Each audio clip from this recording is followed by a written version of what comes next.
엄마랑 아빠가 죽었어요. 오늘 하루만 재워주세요. 천둥치던 밤 산속 컨테이너 문을 두드린 건 온몸이 진흙투성이인 10살 소년이었습니다. 발 뒤꿈치는 다 까졌고 입술은 파랗게 질려 있었죠. 25년 강력계 형사였던 박현웅은 누명을 쓰고 쫓겨난 지 3년째였습니다. 뒤에선 검은 양복의 사내들이 손전등을 들고 숲을 뒤지고 있었죠. 전화 받으면 바로 들켜요. 전화벨이 울릴 때마다 아이는 비명을 질렀습니다. 며칠 뒤 전국에 수배령이 내려졌습니다. 전직 부패경찰 박현웅, 재벌 3세 유괴. 도대체 그날 밤 무슨 일이 있었던 걸까요? 그리고 두 사람 앞에 펼쳐질 충격적인 진실은 무엇일까요? 사연 시작 전 구독과 좋아요로 함께 해주세요. 하늘이 무너지는 줄 알았습니다. 빗줄기가 양철 지붕을 두들기는 소리는 마치 수백 개의 북이 한꺼번에 울리는 것 같았어요. 번개가 칠 때마다 산 전체가 하얗게 드러났다가 다시 칠흑 속으로 삼켜졌죠. 바람이 컨테이너를 흔들 때마다 철벽이 삐걱거리며 신음을 내뱉었습니다. 현웅은 낡은 라디오의 다이얼을 이리저리 돌려보았습니다. 지직거리는 잡음만 흘러나왔어요. 혀를 차며 라디오를 꺼버린 그는 소주병을 들어 잔에 따랐습니다. 투명한 술이 잔에 찰랑거릴 때 번개가 다시 한번 창문을 밝혔어요. 컨테이너 안은 오랜 세월의 흔적으로 가득했습니다. 구석에 쌓인 라면 박스, 빛바랜 달력, 녹이 쓴 선반 위의 통조림들, 침대라고 부르기 민망한 얇은 요한장이 바닥에 깔려 있었고 그 옆에는 호신용 야구방망이가 주인을 기다리듯 세워져 있었어요. 현웅의 시선이 선반 위 액자에 멈췄습니다. 먼지가 쌓인 유리 너머로 27년 전의 아내가 웃고 있었죠. 햇살 아래서 바람에 머리카락을 날리며 그 웃음을 다시 볼 수 없게 된 지도 벌써 3년이 흘렀군요. 소주를 단숨에 들이켰습니다. 목구멍을 타고 내려가는 차가운 술이 가슴팍에서 뜨겁게 번졌어요. 그는 빈 잔을 내려놓으며 중얼거렸습니다. 오늘 같은 밤엔 당신 생각이 더 나는구려. 천둥이 산을 뒤흔들었습니다. 그 직후 현웅의 귀가 쫑긋 섰어요. 빗소리 사이로 묘한 소리가 끼어들었거든요. 쾅, 쾅쾅. 산짐승이 아니었습니다. 너무 규칙적이었어요. 누군가 철문을 두드리는 소리였죠. 현웅의 손이 본능적으로 야구 방망이를 움켜쥐었습니다. 25년간 강력계 형사로 굴러온 몸이 기억하는 대로 움직였어요. 숨을 죽이고 문 옆 벽에 등을 붙인 채 그는 방망이를 어깨 위로 들어 올렸습니다. 쾅쾅쾅. 노크가 더 다급해졌어요.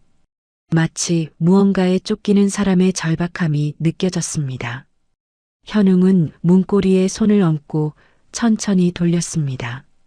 문이 열리는 순간 폭풍이 방 안으로 밀려들었어요. 빗물과 나뭇잎이 얼굴을 때렸죠. 그리고 그 빗속에 아이가 서 있었습니다. 10살쯤 되어 보이는 사내 아이. 고급스러운 옷은 찢겨 있었고 맨발은 피와 흙으로 엉망이었습니다. 공포에 질린 눈동자가 번개에 번쩍였죠. 현웅의 시선이 아이 너머 어둠 속을 향했습니다. 하나, 둘, 셋. 적어도 대여섯 명은 되어 보였습니다. 검은 양복을 입은 사내들이 숲을 샅샅이 뒤지고 있었거든요. 지직, 무전기 소리가 빗소리를 뚫고 희미하게 들려왔습니다. 동쪽 수색 완료. 서쪽으로 이동한다. 현웅은 망설임 없이 아이의 뒷덜미를 낚아채 방 안으로 끌어들였습니다. 문을 잠그고 전등을 끄는 데는 2초도 걸리지 않았죠. 컨테이너는 순식간에 암흑에 잠겼습니다. 현웅은 창문으로 다가가 커튼 틈으로 밖을 엿보았어요. 손전등 불빛이 이쪽을 향해 다가오고 있었습니다.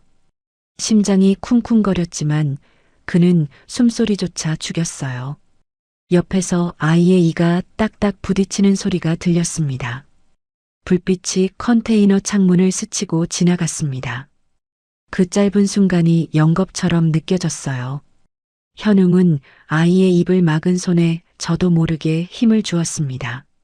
빗줄기가 너무 세다. 저쪽 계곡으로 돌아가자. 발소리가 점점 멀어졌습니다. 자갈을 밟는 소리가 빗소리에 묻혀 사라질 때까지 현웅과 아이는 어둠 속에서 꼼짝도 하지 않았어요. 현웅은 그제야 숨을 내쉬었습니다. 전등을 켜자 아이가 보였습니다. 방 구석에 웅크린 채 사시나무처럼 떨고 있었죠. 젖은 머리카락이 이마에 달라붙어 있었고 입술은 파랗게 질려 있었어요. 현웅은 아이의 행색을 찬찬히 살폈습니다. 찢어지고 진흙이 묻었지만 그 옷감의 질감은 분명 값비싸 보였습니다. 부유한 집 자재들이나 입을 법한 옷이었죠. 햇볕에 그을린 적 없는 하얀 피부도 그랬습니다. 그런데 발이 문제였어요.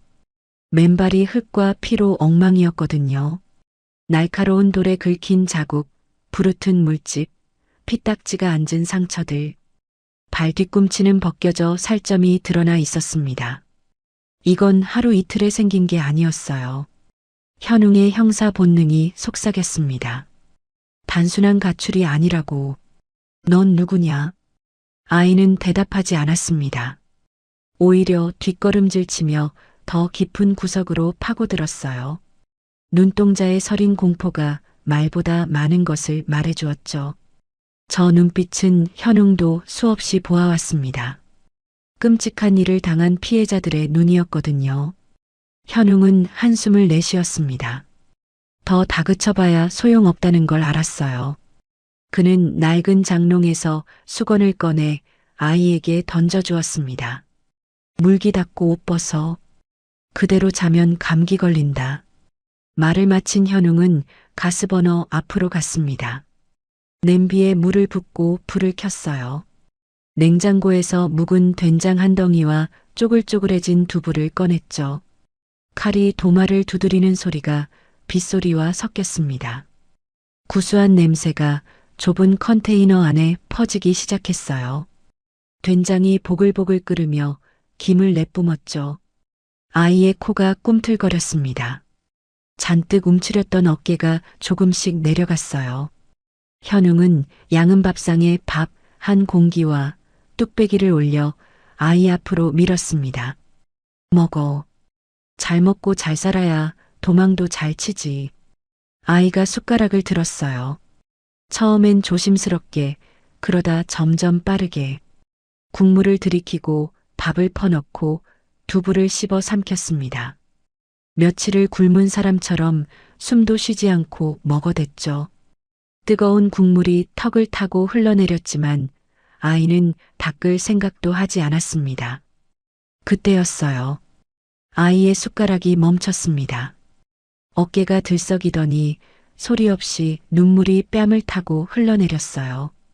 울음소리 하나 없이 그저 눈물만 뚝뚝 떨어져 밥 위에 고였습니다. 아이는 그래도 먹는 걸 멈추지 않았어요. 눈물과 밥을 함께 삼키며 어린 입술이 파르르 떨렸지만 목구멍으로 밥을 넘기는 건 멈추지 않았죠. 현웅은 그 모습을 말없이 바라보았습니다. 가슴 한구석이 뻐근해지는 걸 느꼈어요. 그는 구석에서 낡은 구급상자를 꺼내왔습니다. 녹슨 자물쇠를 열자 반창고와 붕대, 빨갛게 변색된 소독약이 보였어요. 아이의 발을 자신의 무릎 위에 올렸습니다. 굵고 거친 자신의 손마디와 작고 상처투성이인 아이의 발이 묘한 대조를 이루었죠. 소독약을 바르자 아이가 움찔했어요. 하지만 현웅의 손은 능숙했습니다. 25년간 현장에서 수없이 감아왔던 붕대질이었거든요. 솜에 소독약을 묻혀 상처를 닦고 거즈를 대고 붕대를 감았습니다. 꽈르릉. 갑작스러운 천둥 소리에 아이가 비명을 질렀습니다. 후다닥 장롱 구석으로 기어들어가 숨어버렸어요. 온몸을 웅크리고 귀를 틀어막은 채 덜덜 떨었죠. 마치 천둥 소리가 무언가 끔찍한 기억을 불러일으킨 것처럼. 현웅은 잠시 그 모습을 바라보다가 장롱 깊숙한 곳에 서랍을 열었습니다. 헝겊에 쌓인 물건을 꺼냈어요. 낡았지만 여전히 빛을 잃지 않은 경찰 배지였습니다. 파면당하던 날 반납하라는 걸 끝내 거부했던 물건이었죠. 그는 배지를 아이 눈앞에 내밀었어요. 내가 옛날에 나쁜 놈들 잡던 사람이다. 아이의 눈이 배지에 고정되었습니다. 떨리던 몸이 잠시 멈췄어요. 이게 여기 있는 한 놈들은 절대 못 들어와. 아이의 떨림이 조금씩 잦아들었습니다. 조심스럽게 손을 뻗어 배지를 만졌어요. 손가락 끝으로 새겨진 문양을 더듬었죠. 그 순간만큼은 뭔가 단단한 것을 붙잡은 표정이었습니다. 얼마 지나지 않아 아이는 현웅의 이불 위에서 쓰러지듯 잠이 들었어요. 긴장이 풀리자 기절한 것처럼 깊은 숨을 쉬었죠. 작은 가슴이 규칙적으로 오르내렸습니다. 현웅은 잠든 아이를 내려다보았어요. 창백한 얼굴, 지늘기 마른 머리카락, 붕대 감긴 발. 세상의 모든 시름에서 벗어난 듯 평화로운 잠이었습니다. 그는 다시 소주잔을 채웠어요. 잔을 기울이며 창밖을 바라보았습니다. 빗줄기가 조금 약해졌지만 천둥은 여전히 먼 곳에서 으르렁거렸죠. 세상과 담을 쌓고 아무 일도 일어나지 않는 이 산속에서 조용히 썩어가려 했건만 현웅의 눈이 잠든 아이에게로 돌아갔습니다. 저 아이를 쫓던 자들은 결코 포기하지 않을 터였어요. 그리고 이 밤은 시작에 불과할지도 몰랐습니다. 날이 밝았습니다. 비는 그쳤지만 하늘은 여전히 잿빛 구름에 뒤덮여 있었어요. 축축한 공기가 폐부 깊숙이 스며들었죠. 현웅은 산을 내려가는 유일한 도로 앞에 멈춰 섰습니다. 그리고 탄식을 내뱉었어요. 길이 없었습니다. 간밤의 폭우가 산비탈을 통째로 무너뜨린 거였어요. 흙더미와 바위, 쓰러진 나무들이 도로를 완전히 덮어버렸습니다. 흙탕물이 아직도 질퍽거리며 흘러내리고 있었죠. 포크레인이 와도 며칠은 걸릴 규모였습니다. 현웅은 무거운 발걸음으로 컨테이너로 돌아왔습니다. 아이는 여전히 구석에서 이불을 뒤집어 쓴 채 웅크리고 있었어요. 문이 열리는 소리에 움찔하며 고개를 들었죠. 그 눈에는 아직 불안이 가득했습니다. 밤새 제대로 잠을 자지 못한 게 분명했어요. 눈 밑에 그늘이 짙게 드리워져 있었거든요. 현웅은 배낭을 꺼내 짐을 챙기기 시작했습니다. 물병, 비상약, 마른 빵 몇 조각. 투박한 손놀림이었지만 빠르고 정확했어요. 길은 끊겼다. 하지만 샛길로 가면 파출소까지 갈 수 있어. 거기 데려다 줄게. 아이가 대답 없이 고개만 끄덕였어요. 입술이 바짝 말라 있었습니다. 바로 그때였습니다. 정적을 깨고 요란한 벨소리가 컨테이너 안에 울려 퍼졌어요. 현웅의 낡은 폴더폰이었죠. 오래된 기종이라 벨소리가 유난히 컸습니다. 화면에는 발신자 표시 제한이라는 글자가 떠 있었어요. 현웅이 무심코 손을 뻗었습니다. 누구야? 통화 버튼을 누르려는 순간이었어요. 안 돼요. 비명 같은 외침과 함께 작은 몸이 달려들었습니다. 원석이 현웅의 손목을 양손으로 붙잡고 전화기를 낚아챘어요. 아이의 손이 사시나무 떨듯 떨리고 있었죠. 손가락 마디마디가 하얗게 질려 있었습니다. 현웅은 멈칫했습니다. 어젯밤부터 한마디도 하지 않던 아이가 처음으로 입을 연 거였거든요. 받으면 바로 들켜요. 원석의 목소리가 떨렸습니다. 하지만 눈빛만은 절박하게 빛나고 있었어요. 그 눈동자 속에 공포와 간절함이 뒤섞여 있었죠. 무슨 소리냐? 뭐가 들켜? 원석이 자신의 손목을 들어 보였습니다. 거기에는 작은 스마트워치가 채워져 있었어요. 고급스러운 디자인이었지만 지금 그 아이에게는 족쇄나 다름없어 보였죠. 할아버지, 뉴스에서 범죄자들이 차는 전자발찌 알죠? 현웅의 눈이 좁아졌습니다. 이게 그거랑 똑같은 거예요. 작은아빠가 채워줬어요. 선물이라면서요. 원석의 입술이 파르르 떨렸어요. 선물이라는 단어를 내뱉을 때 아이의 얼굴이 일그러졌습니다. 이게 켜져 있으면 우리가 어디 숨어 있는지 저 사람들이 다 알아요. 전화 받으면 바로 위치가 찍혀요. 신호만 잡히면 끝이에요. 전자발찌. 그 단어에 현웅은 단번에 상황을 이해했습니다. 강력계 형사로 25년을 굴러온 그였거든요. 위치 추적 기술이 얼마나 발전했는지 누구보다 잘 알았죠. 요즘 세상에는 손바닥만 한 기계 하나로 지구 반대편에 있는 사람도 찾아낼 수 있었습니다. 뭐, 위치를 추적해? 전화벨이 끊겼습니다. 하지만 3초도 지나지 않아 다시 울리기 시작했어요. 끈질긴 신호였죠. 놈들이 포기하지 않고 있다는 증거였습니다. 벨소리가 울릴 때마다 원석의 어깨가 움찔움찔 떨렸어요. 현웅은 주저없이 폴더폰 뒷면을 열었습니다. 배터리를 뽑아버렸어요. 그제야 벨소리가 멈췄죠. 컨테이너 안에 다시 정적이 내려앉았습니다. 원석이 안도의 한숨을 내쉬었어요. 현웅이 아이 앞에 무릎을 꿇었습니다. 진지한 눈빛으로 아이의 얼굴을 들여다보았어요. 너 그냥 집 나온 애가 아니구나. 원석이 고개를 떨궜습니다. 누구한테 쫓기는 거냐? 아이의 어깨가 떨렸습니다. 작은 입술을 꽉 깨물고 있었죠. 눈시울이 붉어지더니 금방이라도 눈물이 쏟아질 것 같았어요. 한참을 망설이던 원석이 천천히 입을 열었습니다. 우리 엄마 아빠요. 교통사고로 돌아가셨다고 했는데 사고가 아니에요. 현웅의 눈빛이 날카로워졌습니다. 작은아빠가 한 거예요. 제가 봤어요. 컴퓨터에서요. 원석의 목소리가 점점 작아졌어요. 하지만 그 안에 담긴 분노와 슬픔은 오히려 커지는 것 같았습니다. 아이의 주먹이 꽉 쥐어졌죠. 작은아빠가 사람을 시켜서 우리 차 브레이크를 고장 낸 거예요. 비 오는 날 일부러요. 10살짜리 아이가 감당하기엔 너무 무거운 진실이었습니다. 부모를 잃은 것도 모자라 그게 친척의 손에 의한 것이라니. 현웅의 주먹이 저도 모르게 움켜쥐어졌어요. 손등에 핏줄이 불끈 솟았습니다. 원석이 품속 깊은 곳을 더듬었어요. 비닐에 꼼꼼하게 쌓인 작은 물건을 꺼냈습니다. USB였죠.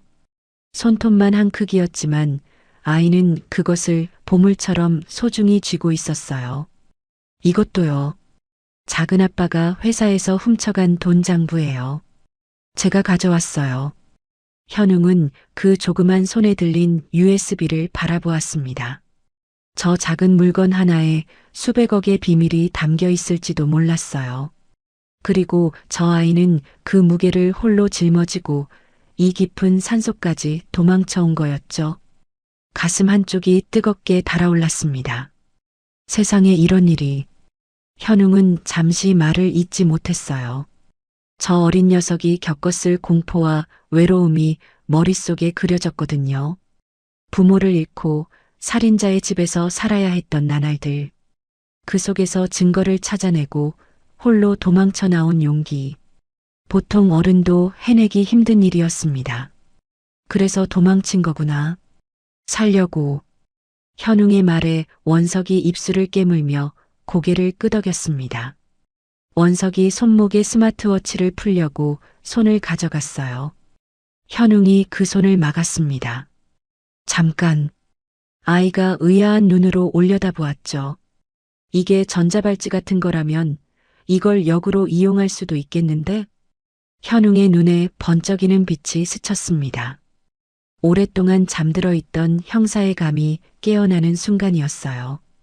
입꼬리가 살짝 올라갔죠. 그는 서랍에서 방수 비닐팩을 꺼냈습니다. 스마트워치를 켜둔 상태로 비닐 안에 넣고 입으로 바람을 후 불어 풍선처럼 만들었어요. 물에 둥둥 잘 뜨게 하기 위해서였죠. 공기가 안 빠지게 꽁꽁 묶고 물이 새지 않도록 두 겹으로 감쌌습니다. 이걸 계곡물에 띄워보내자.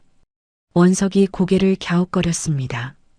그럼 놈들은 우리가 물 따라 내려갔다고 생각할 거다. 그쪽으로 몰려가겠지. 원석의 눈이 커졌어요. 입가에 작은 미소가 번졌습니다. 어젯밤 이후 처음 보는 표정이었죠.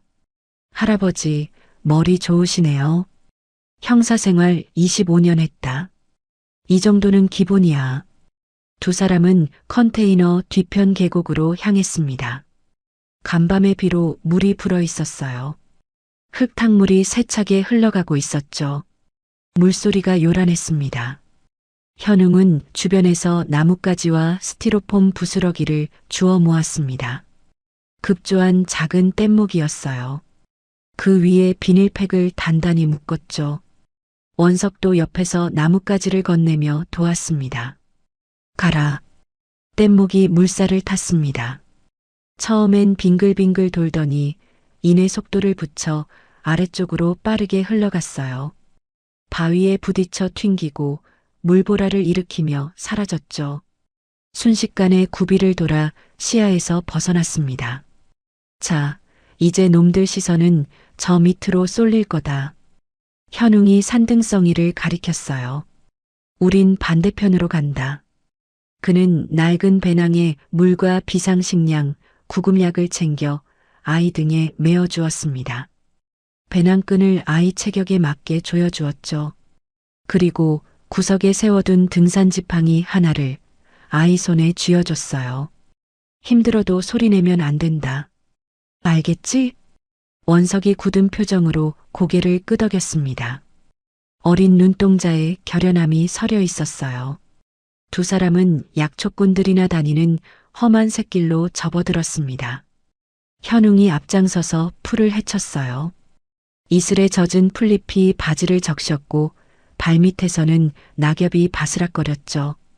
가파른 비탈을 오를 때마다 현웅의 무릎이 욱신거렸지만 내색하지 않았습니다. 숲속에서 부스럭 소리가 날 때마다 둘은 멈춰 섰습니다. 숨을 죽이고 귀를 기울였어요. 새소리인 걸 확인하고서야 다시 발을 뗐죠. 원석은 현웅의 뒤를 바짝 따라붙어 걸었습니다. 작은 손이 현웅의 옷자락 끝을 슬쩍 잡고 있었어요. 얼마나 걸었을까요? 멀리 산 아래쪽에서 사이렌 소리가 희미하게 들려왔습니다. 현웅의 입가에 미소가 번졌어요. 미끼 작전이 성공한 거였죠. 원석이 올려다보았습니다. 현웅이 고개를 끄덕였어요. 잘하고 있다. 조금만 더 가면 된다. 두 사람은 서로를 의지하며 험준한 산길을 올랐습니다. 65의 노인과 10살의 아이, 전직 형사와 쫓기는 어린 증인. 어울리지 않는 조합이었지만 이 순간만큼은 같은 편이었어요. 산등성이 너머에서 어떤 위험이 기다리고 있을지 두 사람은 아직 알지 못했습니다. 산 입구는 이미 막혀 있었습니다. 검은 옷을 입은 사내들이 곳곳에 배치되어 있었어요. 사설 탐정들과 용역들이었죠. 검은 양복을 입은 사내들이 무전기를 든 채 등산로 입구를 개미 새끼 한 마리 못 지나가게 지키고 있었습니다. 현웅은 나무 뒤에 몸을 숨긴 채 혀를 찼습니다. 독한 놈들, 산 전체를 포위했어. 그때였습니다. 위잉. 하늘에서 묘한 소리가 들려왔어요. 현웅이 고개를 들었습니다. 숲 위로 작은 물체가 날아다니고 있었죠. 최신형 열감지 드론이었습니다. 프로펠러가 돌아가는 소리가 성난 말벌 떼처럼 윙윙거렸죠. 현웅의 얼굴이 굳었습니다. 열감지라면 나무 뒤에 숨어도 소용없었거든요. 체온이 그대로 잡히니까요. 이리 와. 현웅은 원석의 손목을 잡아 끌었습니다. 근처 바위 밑에 움푹 파인 곳이 보였어요. 아이를 그 안으로 밀어넣고 주변의 나뭇가지와 낙엽으로 재빨리 위장했습니다. 자신도 몸을 웅크려 바위 틈에 끼어들었죠. 돌의 차가운 기운이 등줄기를 타고 스며들었습니다. 드론이 머리 위로 다가왔습니다. 윙윙거리는 소리가 심장을 조여왔어요.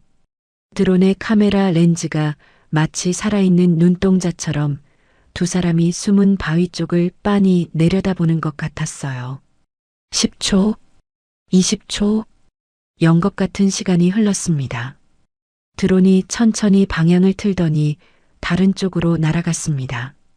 그제야 현웅이 참았던 숨을 몰아쉬었습니다. 저 기계 꼭 매 같아요. 원석이 속삭였습니다. 네. 매가 사냥할 때요. 고개 돌려 딴 데 볼 때 뛰어야 해요. 그때 시야에서 벗어나는 거예요. 현웅은 아이를 물끄러미 바라보았습니다. 10살짜리 입에서 나올 말이 아니었거든요. 이 녀석 보통이 아니었어요. 그래. 점의 놈이 눈을 돌릴 때 그때 움직이자. 현웅은 주변 지형을 살폈습니다. 소나무와 잣나무가 빼곡하게 들어차 있었죠. 저 안으로 들어가면 하늘에서 잘 보이지 않을 거였습니다. 험한 산길이었습니다. 미끼 작전 때문에 정해진 길을 두고 가시덤불이 우거진 비탈길을 타야 했으니까요. 원석의 체력이 바닥나기 시작했습니다.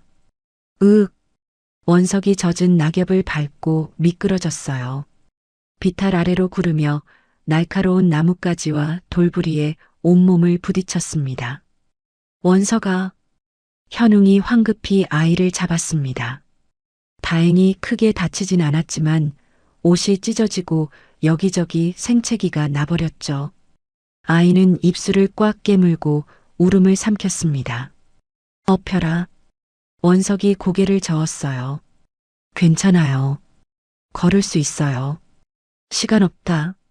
빨리. 현웅이 등을 돌려 쪼그려 앉았습니다. 원석이 망설이다가 조심스럽게 등에 올라탔어요. 아이의 몸이 깃털처럼 가벼웠습니다. 며칠을 굶었으니 당연했죠. 현웅은 아이를 업고 산을 탔습니다. 다리가 후들거렸지만 이를 악물었어요. 과거 형사 시절 범인을 쫓아 밤새 산을 헤매던 기억이 떠올랐습니다. 그때의 체력이 어디 가겠어요. 몸이 기억하고 있었죠. 무릎이 욱신거렸지만 멈추지 않았습니다. 얼마나 걸었을까요? 낡은 목재 기둥이 눈에 들어왔습니다. 폐광 입구였어요. 옛날에 금을 캐던 곳이라 했습니다. 입구가 좁고 안쪽이 깊어서 드론이나 사람 눈에 띄기 어려웠죠. 여기다. 들어가자. 동굴 안으로 들어서자 냉기가 확 밀려왔습니다. 습한 공기가 피부에 달라붙었어요. 물 떨어지는 소리가 어둠 속에서 똑똑 울렸죠. 곰팡이 냄새가 코를 찔렀습니다. 두 사람은 안쪽 깊숙한 곳에 자리를 잡았습니다. 바닥이 축축했지만 그나마 바람을 피할 수 있었어요. 원석이 주머니를 뒤적였습니다. 비닐에 쌓인 USB를 꺼냈어요. 아이의 얼굴이 굳었습니다. 절망적인 탄식이 흘러나왔어요. USB가 젖어 있었습니다. 아까 구를 때 찢어졌나 봐요. 원석이 울먹이며 찢어진 비닐 조각을 보여주었습니다. 날카로운 나뭇가지에 긁힌 비닐 틈으로 빗물과 진흙이 스며들어 있었습니다. 아이가 떨리는 손으로 배낭에서 태블릿을 꺼내 USB를 꽂았습니다. 화면은 까맣게 죽어 있었죠. 아무런 반응도 없었습니다. 물이 들어가서 먹통이에요. 원석의 목소리가 떨렸습니다. 여기에 중요한 파일이 있는데 이게 없으면 우린 끝이에요. 아이의 눈에 눈물이 그렁그렁 맺혔어요. 부모님의 원수를 갚을 유일한 증거였거든요. 그게 손안에서 망가져가고 있었습니다. 이리 내봐라. 현웅이 침착하게 말했어요. 말려야 해. 습기 때문일 거야. 완전히 마르면 될지도 몰라. 현웅은 동굴 입구 쪽을 바라보았습니다. 불을 피우면 연기가 나고 연기가 나면 들킬 터였어요. 그건 안 됐죠. 그는 잠시 생각하더니 자신의 웃옷을 벗었습니다. 젖은 USB를 옷자락으로 조심스럽게 닦았어요. 그리고 그것을 자신의 맨가슴에 가져다 댔습니다. 차가운 금속이 맨살에 닿자 현웅의 몸이 움찔했습니다. 얼음장 같은 냉기가 심장을 찔렀지만 그는 오히려 옷깃을 단단히 여며 USB를 품었습니다. 내 체온이 제일 따뜻해. 이렇게 품고 있으면 마를 거다. 원석이 눈을 크게 떴습니다. 차가운 금속을 맨살에 품고 있으면 얼마나 시릴지 알았거든요. 할아버지, 됐다. 가만히 있어. 어두운 동굴 안에서 두 사람은 나란히 앉았습니다. 현웅이 아이의 어깨를 끌어당겨 품에 안았어요. 서로의 체온을 나누며 추위를 버텼죠. 원석의 귀에 현웅의 심장 소리가 들려왔습니다. 쿵, 쿵, 쿵. 규칙적이고 힘찬 박동 소리. 그 소리가 마치 괜찮다, 다 괜찮다라고 말해주는 것 같았습니다. 할아버지의 뜨거운 체온이 차가운 USB와 원석의 얼어붙은 마음을 동시에 녹이고 있었죠. 이것 때문에 부모님이 돌아가신 거냐? 그날 비가 왔어요. 아빠가 운전하고 엄마가 옆에 앉았는데 차가 미끄러지면서 가드레일을 뚫었대요. 저는 학교에 있었어요. 아이의 목소리가 점점 작아졌습니다. 나중에 컴퓨터에서 찾았어요. 작은 아빠가 누군가한테 보낸 메시지요. 브레이크 오일 빼라고. 현웅의 주먹이 꽉 쥐어졌습니다. 제 형을 죽이다니. 조카의 부모를 죽이다니. 짐승만도 못한 놈이었어요. 그는 아이의 머리를 투박하게 쓰다듬어 주었습니다. 거친 손바닥이 부드럽게 아이의 머리카락을 넘겼어요. 그럼 이건 단순한 증거가 아니구나. 현웅의 목소리가 낮게 가라앉았어요. 네 부모님 목숨이다. 원석이 고개를 떨궜습니다. 어깨가 들썩였어요. 소리 없이 울고 있었죠. 내가 무슨 일이 있어도 이건 지켜주마. 현웅의 말에 원석이 훌쩍거렸습니다. 작은 손이 현웅의 옷자락을 꽉 움켜쥐었어요. 부모님이 돌아가신 후 누군가가 자신의 편이 되어주겠다고 말해준 건 처음이었거든요. 아이의 눈에서 뜨거운 눈물이 흘러내렸습니다. 시간이 얼마나 지났을까요? 현웅이 품속을 더듬었어요. USB를 꺼내 만져보았습니다. 물기가 말라 있었어요. 체온에 데워져 따뜻해져 있었죠. 한번 해보자. 원석이 떨리는 손으로 USB를 태블릿에 꽂았습니다. 숨막히는 정적. 띠링. 경쾌한 알림음과 함께 화면이 환하게 켜졌습니다. 됐다. 원석이 환하게 웃었어요. 어둠 속에서도 그 미소가 빛났습니다. 현웅도 안도의 한숨을 내쉬었죠. 그 순간이었습니다. 바스락. 동굴 밖에서 발소리가 들려왔습니다. 수색조가 폐광 근처까지 좁혀온 것이었죠. 현웅이 원석에게 검지를 입술에 갖다 댔어요. 쉿. 아이가 고개를 끄덕였습니다. 두 사람은 숨을 멈췄어요. 현웅은 바닥을 더듬어 주먹만 한 돌멩이를 집었어요. 동굴 안쪽 깊은 곳에 구멍이 보였습니다. 그는 돌멩이를 그쪽으로 힘껏 던졌어요. 퍼덕. 쿵. 돌이 구멍 안에서 튕기며 소리를 냈습니다. 마치 누군가 안쪽으로 도망치는 것처럼 들렸죠. 저쪽이다. 밖에서 외침이 들렸어요. 발소리가 동굴 안쪽으로 몰려갔습니다. 현웅이 원석의 손을 잡았습니다. 두 사람은 놈들이 안쪽으로 몰려간 틈을 타 입구 쪽으로 그림자처럼 빠져나갔어요. 뛰어. 두 사람은 동굴을 빠져나와 숲속으로 사라졌습니다. 뒤에서 고함 소리가 들렸지만 돌아보지 않았어요. 간신히 포위망을 뚫은 두 사람이 산 아래 마을 어귀에 도착했을 때 해가 뉘엿뉘엿 지고 있었습니다. 하지만 이들을 기다리는 것은 평화로운 저녁 노을만이 아니었어요. 땀이 등줄기를 타고 흘러내렸습니다. 숨이 턱까지 찬 두 사람이 산기슭에 도착했어요. 멀리 마을 입구가 보였죠. 닭 우는 소리가 어디선가 들려왔어요. 하지만 안도하기엔 일렀습니다. 마을로 들어가는 다리 앞에 사람들이 서 있었습니다. 검은 양복을 입은 사내들이었죠. 바리케이드를 치고 지나가는 차들을 하나하나 검문하고 있었어요. 다리 옆에는 커다란 현수막이 걸려 있었습니다. 실종 아동 찾기. 도와주세요. 현웅의 눈이 가늘어졌어요. 그는 나무 뒤에 몸을 숨긴 채 사내들을 관찰했습니다. 검문하는 손놀림, 눈빛, 자세. 저 녀석들은 경찰이 아니었습니다. 훈련받은 용역이거나 사설 탐정들이었어요.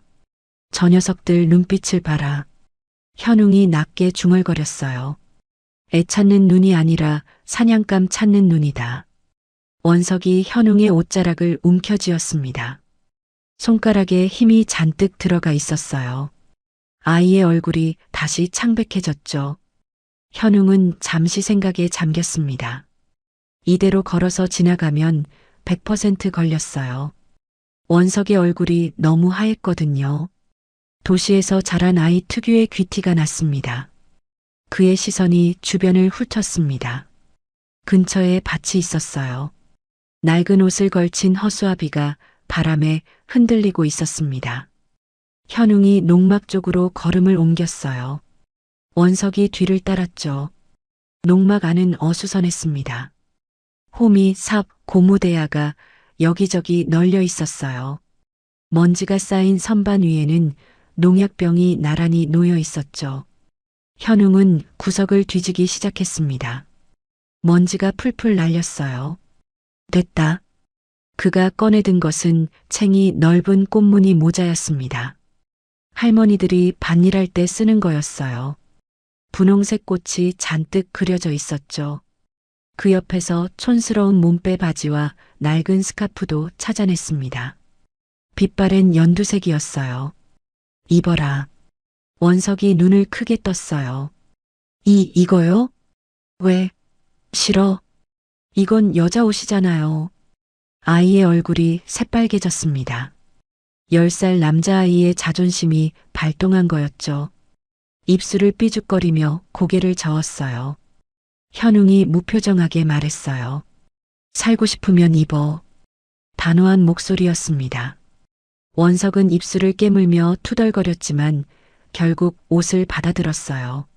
몸빼 바지를 자기 바지 위에 덧입고 스카프를 머리에 둘렀습니다.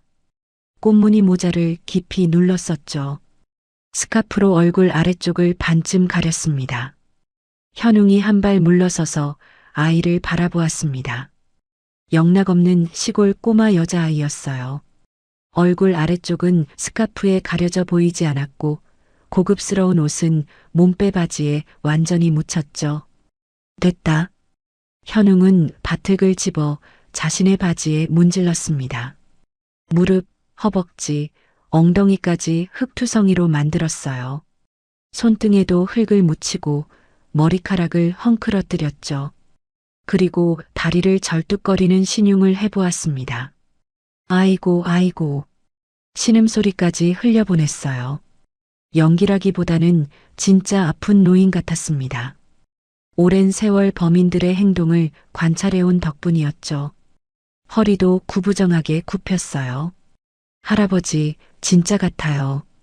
원석이 감탄했습니다. 25년이 헛것이냐. 자, 간다. 두 사람은 논두길을 따라 검문소 쪽으로 걸었습니다.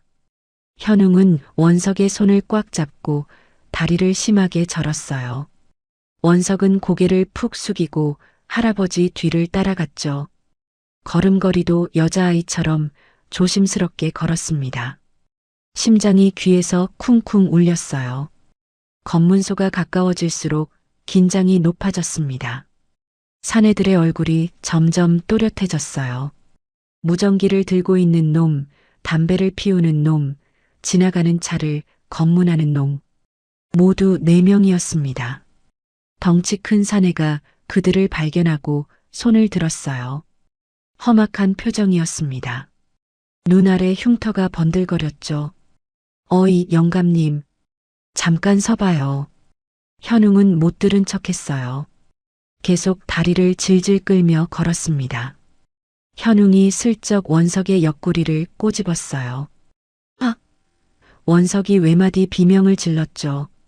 그 타이밍을 놓치지 않고 현웅이 소리쳤습니다. 아이고, 아이고. 우리 집 귀한 손녀배 아파 죽네.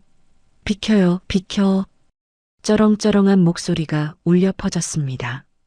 진짜 급한 시골 노인처럼 보였죠. 사내가 앞을 막아섰어요. 눈이 날카롭게 빛났습니다. 잠깐만요. 모자 좀 벗겨봅시다. 사내의 손이 원석의 모자를 향해 뻗었습니다. 투박한 손가락이 모자챙을 잡으려 했어요. 현웅의 심장이 쿵 내려앉았습니다. 절체절명의 순간이었죠. 바로 그때였습니다.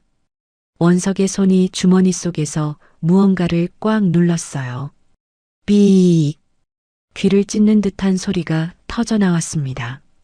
검문소에 있던 사내들 4명의 휴대폰이 동시에 미친 듯이 울리기 시작했어요. 경찰 사이렌 소리, 여자 비명 소리, 유리 깨지는 소리가 뒤섞인 굉음이었습니다. 마치 공포 영화의 한 장면 같았죠. 으악! 이게 뭐야? 사내들이 화들짝 놀라 각자의 주머니를 뒤졌어요. 휴대폰을 꺼냈지만 소리가 꺼지지 않았습니다. 이거 왜 안 꺼져? 전원 버튼 눌러도 안 돼. 사내들이 허둥지둥했어요. 검문소는 순식간에 난장판이 되었죠. 지나가던 마을 사람들도 무슨 일인가 싶어 멀찍이서 구경했습니다. 현웅은 이 틈을 놓치지 않았어요. 에이구 시끄러워. 사람 죽어가는데 전화질이야. 고래고래 소리를 지르며 호통을 쳤습니다. 진짜 화난 시골 노인처럼. 정신이 쏙 빠진 사내들은 두 사람을 신경 쓸 겨를이 없었어요. 손을 휘휘 저으며 소리쳤죠. 아, 가요. 빨리 가요. 현웅은 원석의 손을 꽉 쥐고 검문소를 빠르게 통과했어요. 뒤도 돌아보지 않았습니다. 다리를 건너 100m쯤 갔을 때 털털거리는 소리가 들려왔어요. 낡은 경운기 한 대가 천천히 다가오고 있었습니다. 빨간색 페인트가 벗겨진 오래된 기종이었죠. 현웅이 손을 번쩍 들었어요. 아저씨, 읍내까지만 좀 태워주이소. 경운기가 멈췄습니다. 얼굴이 검게 그을린 농부가 고개를 끄덕였어요. 다시오. 현웅이 원석을 번쩍 들어 짐칸에 태웠습니다. 볏짚이 깔린 짐칸에서 풀냄새가 났어요. 자신도 올라타며 농부에게 허리를 굽혔죠. 고맙습니다. 고마워요. 은혜는 잊지 않겠습니다. 경운기가 덜컹거리며 출발했어요. 뒤쪽 검문소에서는 아직도 사내들이 휴대폰을 땅에 던지고 발로 밟으며 소동을 피우고 있었습니다. 그 우스꽝스러운 모습이 점점 작아졌죠. 안전한 거리에 이르자 현웅이 껄껄 웃음을 터뜨렸어요. 그놈들 꼴 좀 봐라. 혼이 쏙 빠졌구만. 원석도 긴장이 풀렸는지 꽃무늬 모자를 벗어 던졌습니다. 땀에 젖은 머리카락이 바람에 날렸어요. 아이의 얼굴에 장난기 어린 미소가 번졌죠. 제가 해킹해서 벨소리를 다 바꿔버렸어요. 끄려고 해도 안 꺼지게요. 30분은 저럴 거예요. 현웅이 눈을 동그랗게 떴습니다. 네가 그걸 했어? 언제? 아까 할아버지가 밭에서 옷 찾으실 때요. 태블릿으로 근처 신호 잡아서 미리 심어뒀죠. 현웅은 아이의 머리를 투박하게 쓰다듬었어요. 감탄이 절로 나왔습니다. 기특한 놈. 내가 호랑이 새끼를 데리고 다니는구만. 원석이 쑥스럽게 웃었어요. 어젯밤 처음 만났을 때와는 전혀 다른 얼굴이었습니다. 경운기가 읍내 시장 어귀에 도착했을 때 해가 완전히 저물어 있었어요. 가로등이 하나둘 켜지기 시작했죠. 두 사람은 농부에게 거듭 인사하고 경운기에서 내렸습니다. 시장 골목에는 저녁을 준비하는 냄새가 가득했어요. 순대국, 칼국수, 기름 냄새가 섞여 코끝을 자극했죠. 긴장이 풀린 탓인지 원석의 배에서 꼬르륵 하는 소리가 크게 울렸습니다. 배고프냐? 현웅의 물음에 원석이 얼굴을 붉히며 고개를 끄덕였습니다. 현웅은 주머니를 뒤적여 꼬깃꼬깃한 지폐 몇 장과 동전을 확인했죠. 하지만 현웅은 식당이 아닌 구석진 곳으로 발걸음을 옮겼습니다. 밥은 나중에. 먼저 해야 할 일이 있다. 그의 눈길이 머문 곳은 낡은 공중전화 부스였습니다. 녹슨 철제 프레임 속에 덩그러니 놓인 전화기. 요즘 사람들은 거들떠보지도 않는 물건이었지만 지금 현웅에게는 유일한 생명줄이나 다름없었어요. 현웅은 수화기를 들었습니다. 뚜. 건조한 신호음이 귓가에 울렸습니다. 그는 주머니에서 동전을 꺼내 투입구에 넣었어요. 동전이 떨어지는 소리와 함께 머릿속에 한 사람의 얼굴이 스쳐 지나갔죠. 자신이 뇌물 누명을 쓰고 파면당하던 날 모두가 등을 돌릴 때 유일하게 자신의 일처럼 분해하며 펑펑 울어주던 녀석. 썩어 빠진 조직에서도 아직 양심을 버리지 않은 미련한 후배. 이민곤. 현웅은 굳은 살 박인 손가락으로 천천히 번호를 눌렀습니다. 세상이 다 적이라 해도 그 녀석만은 전화를 받아줄 거라는 믿음 하나로 신호가 가기 시작했습니다. 긴 하루의 끝, 반격의 서막을 알리는 신호였습니다. 현웅은 인적이 드문 골목길을 골라 움직였습니다. 가로등도 깨져 있고 CCTV도 없는 좁은 샛길이었죠. 담벼락엔 낙서가 가득했고 쓰레기통 뒤에서 길고양이가 튀어나왔습니다. 원석은 현웅의 등 뒤에 바짝 붙어 걸었습니다. 아이의 손이 현웅의 옷자락 끝을 생명줄처럼 꽉 쥐고 있었어요. 허름한 여관이 눈에 들어왔어요. 간판에 글씨가 반쯤 지워져 있었죠. 페인트가 벗겨진 외벽에는 이끼가 끼어 있었습니다. 현웅은 주변을 한번 둘러본 뒤 안으로 들어갔어요. 카운터에 앉은 주인은 TV 드라마에 빠져 고개도 들지 않았습니다. 2층 구석방에 들어서자 현웅이 그제야 길게 숨을 내쉬었습니다. 곰팡이 냄새가 은은하게 났지만 비바람과 추격자를 피하기엔 충분했습니다. 원석이 낡은 침대에 털썩 주저앉았습니다. 다리가 후들거렸거든요. 산을 넘고 검문소를 뚫고 여기까지 온 것만으로도 기적이었어요. 아이의 눈꺼풀이 무겁게 내려앉았습니다. 그때였습니다. 또 문 밖에서 독특한 리듬의 노크 소리가 들려왔어요. 현웅의 눈이 번쩍 빛났습니다. 약속된 신호였죠. 20년 전 함께 잠복 근무를 설 때 정한 암호였어요. 현웅이 문을 열자 모자를 깊게 눌러 쓴 사내가 서 있었습니다. 민곤이었습니다. 현웅이 현역 시절 유일하게 믿었던 후배 형사. 현웅이 누명을 쓰고 불명예 퇴직할 때도 끝까지 그를 변호했던 단 한 사람이었습니다. 형님 무사하셨군요. 민곤의 목소리에 안도감이 묻어났어요. 그의 손에는 비닐봉지가 들려 있었습니다. 배고프실 것 같아서요. 급하게 오느라 이것밖에 못 챙겼습니다. 봉지 안에서 김이 모락모락 나는 국밥 용기가 나왔습니다. 그리고 은박지에 쌓인 김밥 2줄. 고소한 참기름 냄새와 깨 냄새가 퀴퀴한 방 안을 가득 채웠습니다. 그는 김밥 하나를 집어 입안 가득 오물거리는 원석이 앞에 놔주고는 점퍼 주머니에서 주섬주섬 무언가를 더 꺼냈습니다. 누렇게 구워진 빵빵한 단팥빵 2개였습니다. 이건 형님 겁니다. 민곤이 쑥스러운 듯 빵을 내밀었습니다.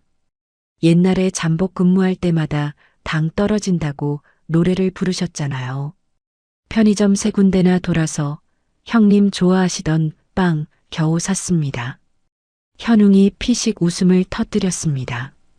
이 녀석 쓸데없는 기억력만 좋아서는 20년 전이나 지금이나 투박하게 챙겨주는 후배의 마음은 변한 게 없었습니다. 현웅이 빵을 한 입 베어 물자 달달한 팥향금이 입안 가득 퍼졌어요. 긴장으로 굳어있던 어깨가 그제야 조금 풀리는 듯 했습니다. 민곤이 현웅 옆에 앉으며 낮은 목소리로 말했습니다. 형님, 그나저나 배경그룹이 난리가 났습니다. 법무팀이 경찰서를 뒤집어 놓고 있어요. 서장님한테도 압력이 들어왔고요. 현웅의 얼굴이 굳었어요. 그놈들이 벌써 손을 썼군. 네. 형님을 유괴범으로 몰고 있습니다. 전국에 수배령이 내려졌어요. 지금 형님 얼굴 모르는 사람이 없습니다. 식사를 마친 원석이 배낭에서 USB를 꺼냈습니다. 아까 동굴에서 젖었던 게 걱정되었는지 입김으로 호호 불며 옷깃에 물기를 한 번 더 꼼꼼히 닦아냈습니다. 작은 손에 꽉 쥐어진 그 작은 물건이 이 모든 사단이 난 원흉이자 유일한 열쇠였습니다. 민곤이 가져온 노트북을 테이블 위에 올렸습니다. 원석이 떨리는 손으로 USB를 꽂았습니다. 폴더가 여럿 보였어요. 회계장부, 거래내역, 계좌이체. 원석이 가장 위에 있는 폴더를 열었죠. 순간 화면이 파랗게 변했어요.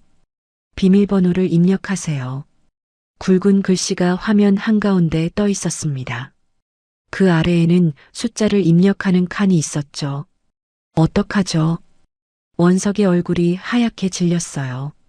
떨리는 손가락으로 몇 가지 숫자를 눌러보았습니다. 작은아빠의 생일. 56. 차번호 뒷자리. 56. 경고음이 날카롭게 울렸습니다. 3번 틀리면 파일이 다 삭제될 수도 있어요. 보안 프로그램이 그렇게 설정되어 있거든요. 원석의 말에 방 안에 무거운 침묵이 내려앉았습니다. 민곤이 이마에 땀을 닦았어요. 현웅의 미간에 주름이 깊게 패였죠. 전문 해커를 불러볼까요? 민곤이 조심스럽게 물었습니다. 현웅이 고개를 저었어요. 안 돼. 그랬다간 놈들이 바로 추적해 온다. 그는 화면을 뚫어지게 바라보았어요. 기술로 풀지 말고 머리로 풀자. 현웅이 원석을 바라보았어요. 네 작은아빠가 죽어도 안 잊어버릴 숫자가 뭐냐? 원석이 눈을 감고 생각에 잠겼습니다. 작은아빠, 배경그룹 전무 최태석. 차가운 눈빛, 거짓 미소. 하지만 가끔은 다른 모습도 있었죠. 술에 취해 짐승처럼 울부짖던 밤도 있었습니다. 생일이요. 1984년 3월 12일. 현웅이 고개를 저었어요. 그런 뻔한 거 말고 진짜 소중한 거. 남들은 모르는데 자기만 아는 거. 원석이 입술을 깨물었습니다. 기억을 더듬었어요. 작은아빠가 진짜 집착하던 것. 작은아빠는 옛날에 아빠랑 같이 부르던 노래를 좋아했어요. 현웅의 눈이 빛났습니다. 노래? 네. 술만 마시면 울면서 부르던 노래가 있어요. 형이랑 어릴 때 부르던 거라고요. 원석이 멜로디를 흥얼거렸어요. 나지막한 목소리였습니다. 나의 살던 고향은 꽃피는 산골. 현웅이 무릎을 탁 쳤습니다. 그거다. 민곤이 고개를 갸웃거렸어요. 고향의 봄이요? 그걸로 비밀번호를요? 옛날 사람들은 비밀번호를 그런 걸로 해놓지. 절대 안 잊어버리니까. 특히 형을 죽인 놈이라면 그 죄책감을 담은 노래를 비밀번호로 썼을 거야. 그게 놈의 유일한 양심이자 약점이지. 현웅이 원석을 바라보았습니다. 노래 개 이름을 숫자로 바꿔보자. 원석의 눈이 커졌습니다. 고개를 끄덕이더니 손가락을 움직이기 시작했습니다. 도는 1, 내는 2, 미는 3. 나의 살던 고향은 솔솔 미파솔 라라솔. 원석이 중얼거리며 숫자를 눌렀어요. 5, 5, 3, 4, 5, 6, 6, 5. 이번에 틀리면 모든 게 끝이었습니다. 방 안에 정적이 흘렀습니다. 원석이 눈을 질끈 감고 엔터키를 눌렀습니다. 딸깍. 화면에 자물쇠 그림이 풀리고 파일 목록이 쫙 펼쳐졌습니다. 열렸다. 세 사람이 동시에 환호성을 질렀어요. 원석이 펄쩍 뛰었고 민곤이 주먹을 쥐었습니다. 현웅의 입가에도 미소가 번졌죠. 파일을 하나씩 열었습니다. 숫자와 도표가 빼곡하게 적혀 있었어요. 페이퍼 컴퍼니 목록, 해외 계좌 송금 내역, 이중장부. 배경그룹이 돈을 빼돌린 증거가 낱낱이 담겨 있었죠. 금액을 대충 합산해도 수백억 원이 넘었습니다. 민곤이 입을 다물지 못했습니다. 형님, 이거 하나면 배경그룹은 끝장입니다. 횡령, 탈세, 배임, 전부 다 있어요. 하지만 현웅은 만족하지 않았어요. 고개를 저었습니다. 돈 문제로는 최태석을 감방에 쳐넣어도 금방 나온다. 벌금 내고 집행유예 받으면 끝이야. 재벌은 늘 그래왔지. 그의 눈빛이 날카로워졌어요. 살인 증거가 필요해. 원석이 부모를 죽인 증거. 방 안에 다시 무거운 침묵이 내려앉았습니다. 그때였습니다. 여관방 구석에 있던 낡은 TV에서 요란한 음악과 함께 속보 자막이 떴습니다. 민곤이 급히 리모컨으로 볼륨을 높였어요. 화면 가득 현웅의 얼굴이 떠올랐어요. 경찰 시절 찍은 증명사진이었습니다. 전직 부패 경찰 박현웅, 재벌 3세 유괴. 앵커가 심각한 표정으로 말했어요. 뇌물수수로 파면된 전직 형사 박현웅이 백연그룹 상속자인 10살 최원석 군을 유괴한 혐의를 받고 있습니다. 경찰은 전국에 긴급 수배령을 내렸으며 원석의 눈에서 눈물이 흘러내렸습니다. 거짓말이에요. 할아버지가 절 구해준 거라고요. 아이의 목소리가 떨렸어요. 억울함에 주먹을 꽉 쥐었죠. 자신을 구해준 사람이 범죄자로 몰리는 걸 지켜보는 건 너무 괴로웠어요. 그런데 현웅은 화를 내기는커녕 오히려 껄껄 웃음을 터뜨렸습니다. 잘됐다. 민곤과 원석이 동시에 현웅을 바라보았습니다. 충격에 빠진 얼굴들이었죠. 형님, 그게 무슨 말씀이십니까? 전 국민이 형님을 욕하고 있다고요. 그러니까 잘됐다는 거야. 현웅의 눈에 서늘하고 날카로운 빛이 감돌았습니다. 오랫동안 잠들어 있던 전설의 형사가 완전히 깨어난 얼굴이었습니다. 내가 유괴범이면 유괴범답게 행동해서 놈들을 속여야지. 현웅이 테이블 위에 종이를 펼쳤습니다. 펜을 들고 거침없이 무언가를 그리기 시작했어요. 민곤아, 원석아. 지금부터 우리는 놈들을 낚을 거다. 아주 월척으로. 놈들을 낚을 미끼 작전. 그 밑그림이 서서히 모습을 드러내기 시작했습니다. 태석의 사무실은 서울 한복판 고층 빌딩 꼭대기에 있었습니다. 통유리 너머로 도시의 야경이 보석처럼 반짝였지만 태석의 눈은 대형 TV 화면에 고정되어 있었어요. 화면에는 전직 부패 경찰, 재벌 3세 유괴라는 자막과 함께 현웅의 얼굴이 대문짝만하게 떠 있었죠. 태석의 입가에 비릿한 미소가 번졌습니다. 여론은 완벽해. 이제 그 늙은이만 잡으면 끝이야. 그가 위스키를 한 모금 들이키는 순간 책상 위의 직통 휴대폰이 요란하게 울렸습니다. 발신자 표시 제한. 태석의 눈빛이 날카로워졌습니다. 그는 비서에게 녹음 신호를 보낸 뒤 전화를 받았어요. 여보세요? 나다. 방송 잘 봤다. 내가 아주 천하의 죽일 놈이 됐더구먼. 현웅의 걸걸한 목소리였습니다. 쫓기는 자의 다급함은커녕 오히려 여유가 느껴졌습니다. 태석은 짐짓 걱정스러운 목소리를 연기했습니다. 녹음되고 있었으니까요. 우리 원석이 어딨어? 아이 털끝 하나라도 건드리면 가만 안 둔다. 그러자 현웅이 코웃음을 쳤습니다. 연기 집어치워, 최태석. 본론만 하자고. 원하는 게 뭐야? 태석이 목소리를 낮췄습니다. 차가운 본색이 드러났습니다. 돈 50억? 현찰로. 그리고 해외로 나갈 배편. 인천항 7부두에 준비해. 돈은 주지. 장부는? 돈 받으면 넘기지. 하지만 명심해. 딴 수작 부리면 장부만 터지는 게 아니야. 현웅의 목소리가 서늘하게 깔렸습니다. 네가 그날 밤 저지른 짓, 네 형과 형수한테 한 짓까지 세상에 다 까발려질 거다. 긴 말 안 해도 잘 알겠지.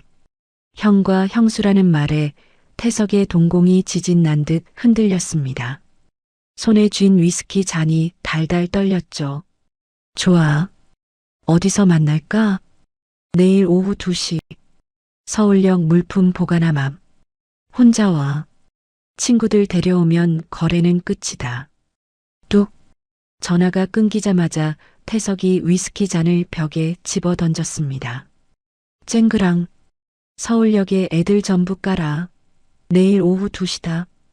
그 늙은이 반드시 내 앞에 데려와야 돼. 같은 시각, 허름한 여관방. 현웅이 폴더폰을 닫으며 씩 웃었습니다.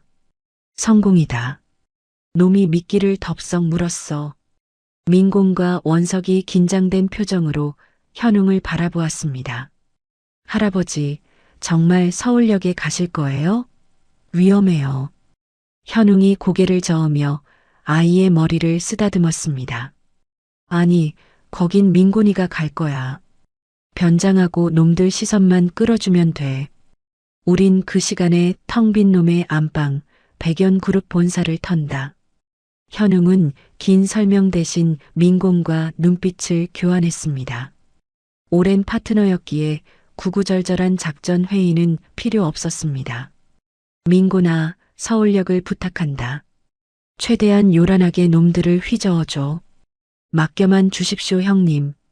서울역을 아주 뒤집어 놓겠습니다. 다음 날 오전 11시, 민곤이 먼저 서울역으로 출발했습니다. 현웅은 청소용역업체 유니폼으로 갈아입었어요. 모자를 푹 눌러 쓰고 검은 뿔테 안경을 쓰니 영락없는 평범한 청소부 아저씨였습니다. 원석은 낡은 야구 모자를 깊이 눌러 썼습니다. 가자. 호랑이 굴로. 현웅이 나지막이 말했습니다.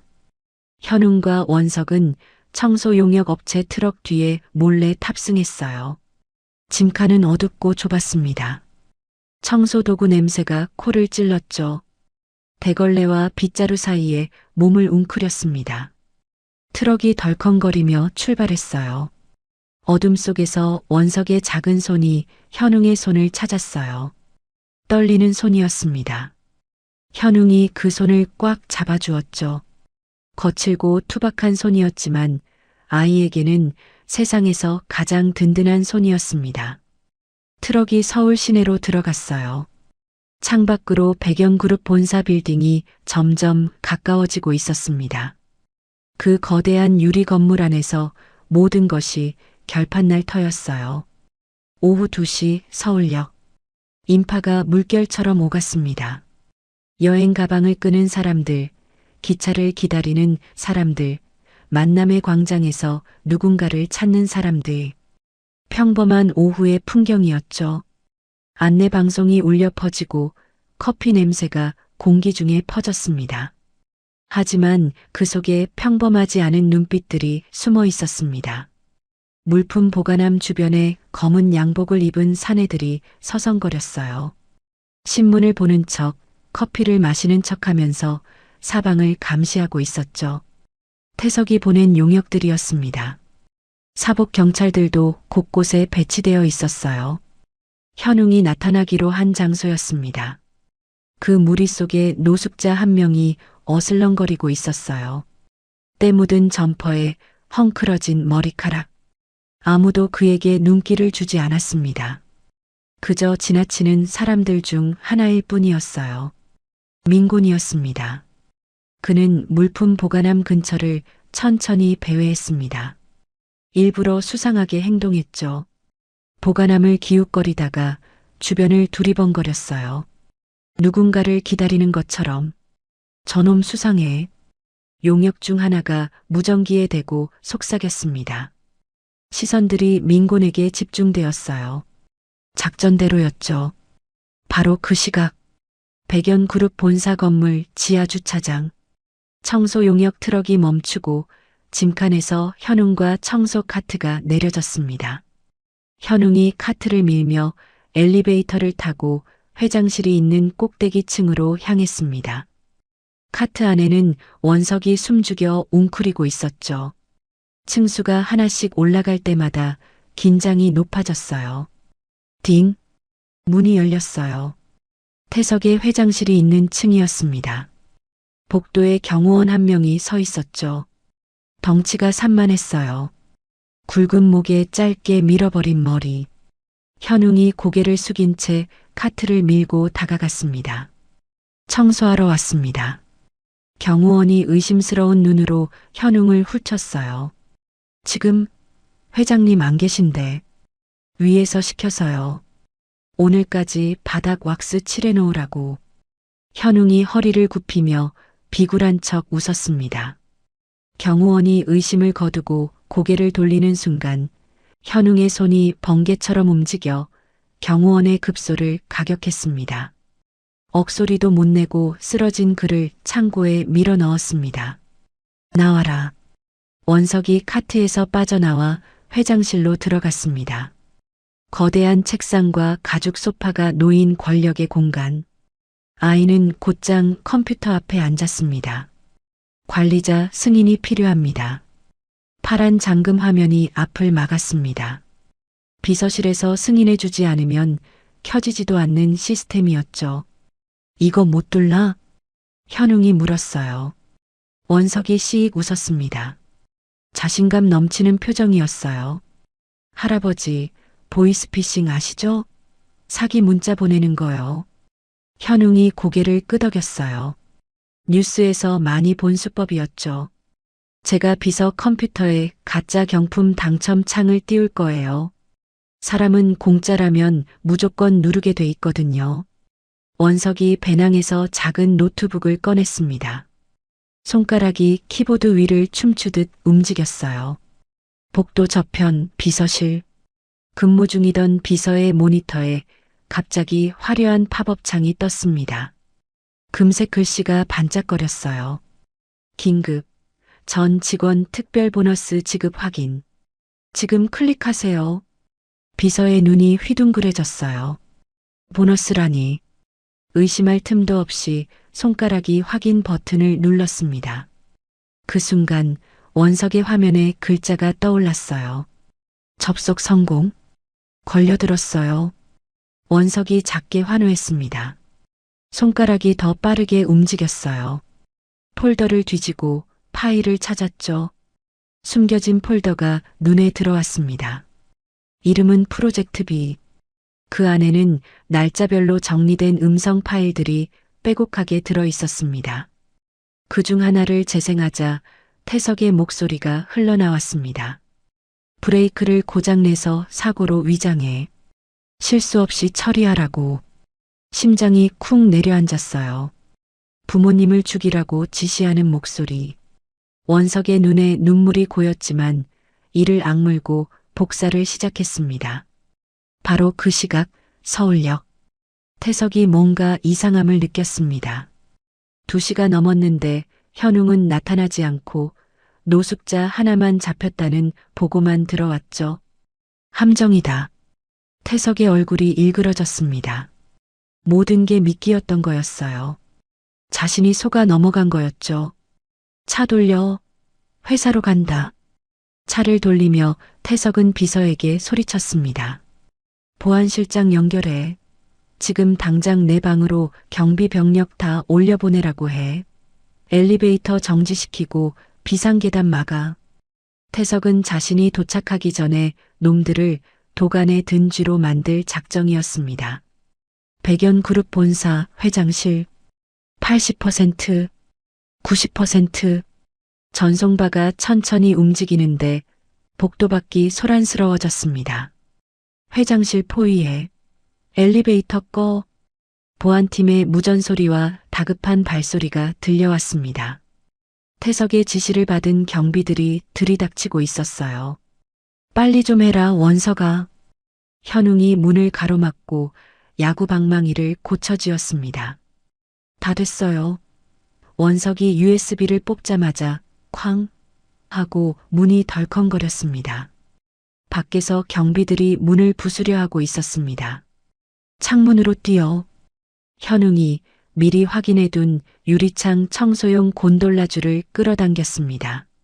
할아버지 무서워요. 나 믿고 꽉 잡아. 현웅이 원석을 안고 창밖 허공으로 몸을 던졌습니다. 쿠당탕. 회장실 문이 부서지며 경비들이 들이닥쳤지만 방은 텅 비어 있었고 열린 창문으로 커튼만 펄럭일 뿐이었죠.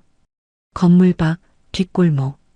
줄을 타고 내려온 두 사람이 바닥에 뒹굴었습니다. 손바닥이 까지고 다리가 후들거렸지만 쉴 틈이 없었죠. 택시 타야 해요. 민곤 아저씨는 아직 멀었을 거예요. 원석이 다급하게 외쳤지만 현웅은 골목 끝을 가리켰습니다. 아니, 저기 온다. 기익. 검은 승용차 한 대가 타이어 타는 냄새를 풍기며 골목 안으로 미끄러져 들어왔습니다. 범퍼가 찌그러진 민곤의 차였습니다. 형님, 타십시오. 민곤이 헐떡이며 조수석 문을 열었습니다. 수고했다, 민곤아. 세 사람이 차에 올라타자마자 민곤이 다시 엑셀을 밟았습니다. 차 안에서 원석이 노트북을 열어 다시 파일을 확인했죠. 브레이크를 고장내서 사고로 위장해. 태석의 목소리가 선명하게 울려 퍼졌습니다. 잡았다. 현웅이 주먹을 불끈 쥐었습니다. 하지만 기쁨도 잠시. 사이렌 소리가 사방에서 들려왔습니다. 젠장, 최태석이 손을 썼나 봅니다. 주요 도로가 전부 검문 중이에요. 민곤이 핸들을 팍 꺾었지만 내비게이션 화면은 온통 붉은색 정체 구간과 경찰 배치 구역으로 표시되어 있었어요. 도심을 빠져나갈 구멍이 없었죠. 차가 멈췄습니다. 도간에 든 쥐 신세였어요. 그때 원석이 입을 열었습니다. 할아버지, 우리 처음 만난 캠핑장으로 가요. 현웅이 아이를 바라보았습니다. 거긴 산속이라 길이 험해서 경찰차나 승용차는 못 들어와요. 오토캠핑장 뒷길은 아는 사람만 알거든요. 현웅의 눈이 빛났습니다. 등잔 밑이 어둡다. 그거구나. 민곤도 고개를 끄덕였습니다. 알겠습니다. 그쪽 지리는 제가 빠삭합니다. 국도 말고 농로로 빠져서 산으로 붙겠습니다. 차가 급하게 방향을 틀어 좁은 골목으로 사라졌습니다. 화려한 도시를 등지고 그들은 최후의 결전을 위해 다시 어둡고 깊은 산속으로 향했어요. 차 안은 침묵이 흘렀습니다. 도시의 불빛이 점점 멀어지고 가로등이 하나둘 사라지자 칠흑 같은 어둠이 찾아왔습니다. 민곤이 핸들을 꽉 잡은 채 입을 열었어요. 형님, 이제 경찰서로 가서 자수하시죠. 증거도 확보했으니까요. 현웅이 고개를 저었습니다. 눈빛이 무거웠죠. 절대 안 돼. 경찰 윗선도 최태석이한테 뇌물 먹은 놈들이야. 가봤자 증거 뺏기고 우리만 개죽음 당해. 민곤의 얼굴이 굳어졌습니다. 현웅의 말이 맞았습니다. 태석의 손이 닿지 않는 곳이 없었으니까요. 그럼 어떡하실 생각이세요? 현웅이 창밖을 바라보았어요. 어둠 속에 산 능선이 희미하게 보였습니다. 일단 캠핑장으로 가자고. 알겠습니다. 그럼 저는요?